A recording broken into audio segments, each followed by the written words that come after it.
NCB द्वारा मुंबई में हुई बड़ी कार्रवाई पर बात करने के लिए हमारे साथ एनसीबी के डीजी एसएन प्रधान साहब हैं। सर, अभी तक की क्या इनिशियल इन्वेस्टिगेशन में चीज़ें सामने आई हैं? कितने लोगों को हिरासत में लिया है, उन्हें गिरफ्तार कर दिया है? किस एनडीपीएस एक्ट के सेक्शन के तहत उन्हें अभी बुक किया जा रहा है? देखिए, तीनों चीज़ें कालांतर में आप लोगों को पता चल जाएंगी, लेकिन इतना कहा जा सकता है कि 8 लोगों को हिरासत में लिया गया पूछताछ के लिए। पूछताछ अभी जारी है, बहुत शीघ्र वो कंप्लीट हो जाएगा और जो गिरफ्तारी के लिए निर्णय लेना है वो ले लिया जाएगा। लेकिन फिलहाल पूछताछ जारी है, वो लोग हिरासत में हैं। 8 लोगों की सूची जो है वो हम लोग पब्लिक डोमेन में दे चुके हैं, वो आपके पास भी होगा। सर, किस तरीके का इनपुट मिला था कि एक पार्टी हो रही है, रेव पार्टी, उसके बाद एक्शन लिया गया, और कितनी रिकवरी जो है ड्रग्स, किस तरीके की ड्रग्स मिली है अभी तक की जो रिकवरी है? जो प्रेस नोट, जो इनिशियल नोट एनसीबी ने जारी किया है उसमें ड्रग्स का प्रकार मेंशन है। मैं आपको बता दूं कि चरस बरामद हुआ है, एमडीएमए और एमडी बरामद हुआ है, और एक्सटेसी जो कि सिंथेटिक ड्रग है वो बरामद हुआ है। तो ये बरामदगी भी पब्लिक डोमेन में है और ये सारे पार्टी ड्रग्स की श्रेणी में आते हैं, और इसी के आधार पर आगे की कार्रवाई भी हो रही है। और हो सकता है आने वाले समय में 48 घंटे हों, 72 घंटे हो सकता है कई दिनों, कई हफ्तों की कार्रवाई बाकी रह जाए, जिस पर हम लोग बाकी जो नेटवर्क है, इसका जो बड़ा नेटवर्क है, इस पर हम लोग कार्रवाई करेंगे और जो भी एक्शन लेना है वो लेंगे। साउथ मुंबई में भी कई रेड्स हो रही हैं, काफ़ी जगहों पे रेड्स हो रही है। जो अभी हिरासत में लिए 8 लोग हैं, उनसे पूछताछ के बाद क्या ये रेड्स का दायरा अभी आगे बढ़ेगा? जैसा कि मैंने कहा कि ऐसे जो केसेस होते हैं इसमें इन्वेस्टिगेशन लगातार बढ़ता जाता है, और ये अमूमन ये एक्सपीरियंस रहा है, यही अनुभव रहा है कि जैसे एक छोटे पैमाने पर केस उभर कर आता है, और लेकिन उसका दायरा दिन ब दिन बढ़ता जाता है और भी उसमें परत दर परत वो खुलता जाता है।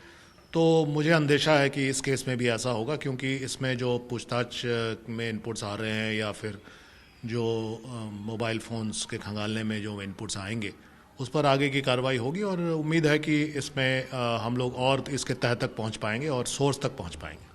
सर, इसमें जो अभी तक आपने रिकवरी की है ड्रग्स की, क्या ये कमर्शियल क्वांटिटी में आ रही है या फिर सेल्फ कंजम्पशन की क्वांटिटी में आई है? और अगर इसमें सेक्शन लगेगा तो क्या एनडीपीएस का 27 लगेगा या 27A लगेगा? थोड़ा इतनी जो उपयुक्त होगा वो लगेगा।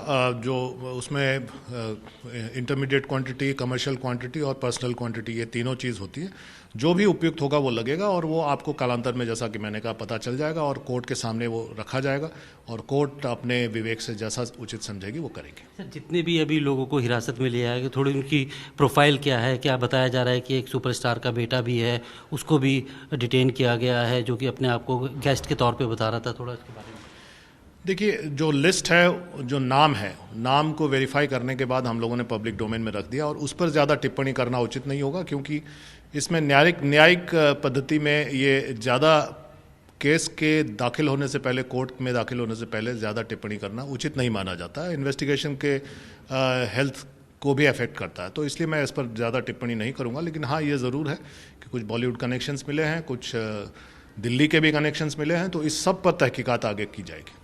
सर, ये जो लोग हैं जो पकड़े गए हैं, ये सेल्फ कंजप्शन की अगर इन्होंने ड्रग्स ली थी, तो इनके ज़रिए क्या एनसीबी बड़ी मछलियों तक पहुंचना चाहेगी कि कहां से वो ड्रग्स इनको सप्लाई की गई?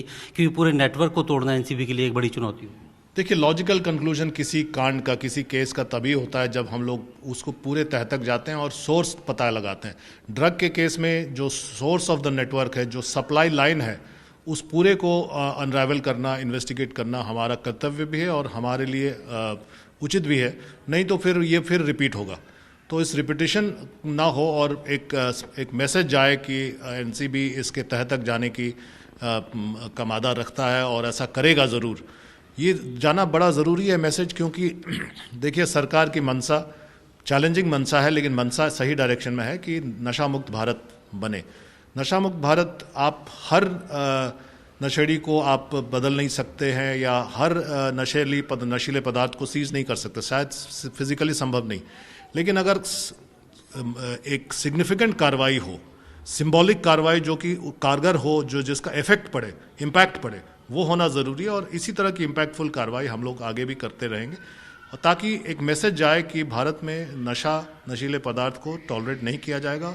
और चाहे एनसीबी हो, चाहे डीआरआई हो, डीआरआई का आपने देखा कि अभी 3 टन हेरोइन जब्त किया मुंद्रा पोर्ट में। तो ये एक समेकित कार्रवाई है और टीम इंडिया की कार्रवाई है और ये आगे भी जारी रहेगा।